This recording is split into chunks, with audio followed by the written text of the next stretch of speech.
दिल्ली में नई मुख्यमंत्री चुन ली गई है।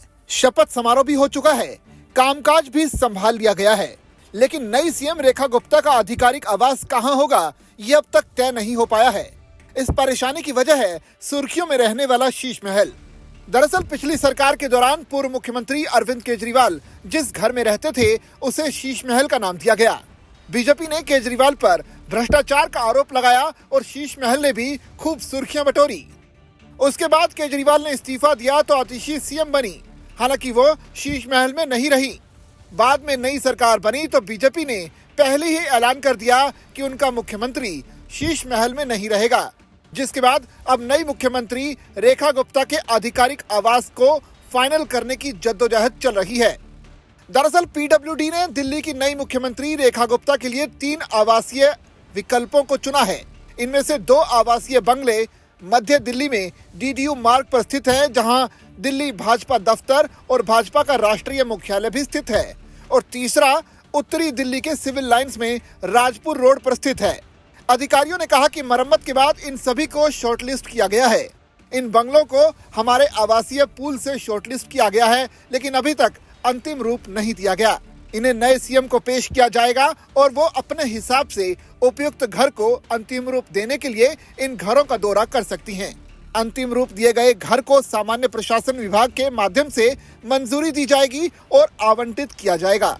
इस सप्ताह की शुरुआत में भारतीय जनता पार्टी के नेताओं ने जोर देकर कहा कि नए मुख्यमंत्री 6 फ्लैग स्टाफ रोड बंगले यानी शीश महल में नहीं रहेंगे, जो सीएम के रूप में अपने कार्यकाल के दौरान अरविंद केजरीवाल का निवास था और दिल्ली चुनावों के दौरान कथित भ्रष्टाचार को उजागर करने के लिए भाजपा द्वारा इसे शीश महल करार दिया गया था।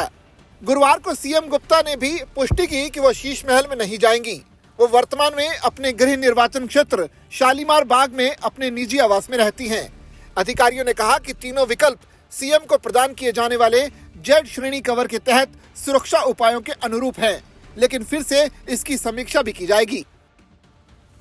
अभी आज तो शायद 4 ना फिर संभाल पाए, क्योंकि इतनी बैठकें आ गई हैं, इतनी मीटिंगें आ गई हैं। सीएम साहब ने मीटिंग बुला रखी है, पोल्यूशन के ऊपर हम चर्चा कर रहे हैं, कैसे इसको कम किया जाए, और बहनों को फ्री सिलेंडर और जो देना है सब्सिडी में, उस पर हमारी चर्चा चल रही है। तो मुझे लगता नहीं कि आज भी चार्ज ले पाएंगे, चार्ज कल पे चले जाएगा।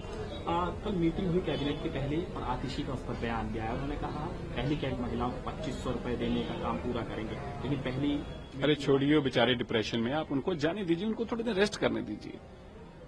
जब भी इंसान हारता, सदमा उसको होता है, और सदमा स्वाभाविक है, कोई गलत तो नहीं है, ऐसा नहीं है। उनको पूछिए कि 1000 रुपए मिल गया क्या पंजाब में? हमने वो फाइलें मंगवाई हैं, उन फाइलों से पढ़ रहे हैं कि कैसे कैसे 1000 रुपए बहन बेटियों को दिया ताकि हम यहाँ 2500 दे पाएं। तो आतिशी जी को भेज दिया, कहिएगा अगर वो फाइल सीधा भी भेज सकें तो मेहरबानी होगी। हमें बड़ा लंबा पंजाब से मंगवाने घूम के ना आना पड़े, तो आतिशी जी हमें वो फाइल भेजेंगे तो तुरंत हम उसको पढ़ के कार्रवाई कर देंगे। मंदिर में 2 किस्म के लोग जाते हैं। एक पूजा करने के लिए जाते हैं, जिनकी परमात्मा में आस्था होती है, और दूसरे वहां से जूते उठाने के लिए जाते हैं। जो जूते उठाने वाला जा रहा होता है वो सोच रहा होता है कि सभी लोग यहाँ पे जूता उठाने आए हैं। उनका कसूर नहीं है कांग्रेस और आम आदमी पार्टी का, बेचारों की सोच ही है। हम पूजा करके परमात्मा में आराधना करने वाले लोग हैं, वो जूते उठाने वाले लोग हैं, तो उनको लग रहा है सभी जूते उठाने वाले लोग हैं, तो इसको सोचने दीजिए। अच्छी बात है, उनको लगता है फोटो ऑप है, क्योंकि वो बेचारे ऐसे ही करते थे। राशन कार्ड का एक बड़ा मुद्दा चुनाव से पहले था, क्या उसको लेकर भी करेंगे तो तुरंत आपको जानकारियां देंगे।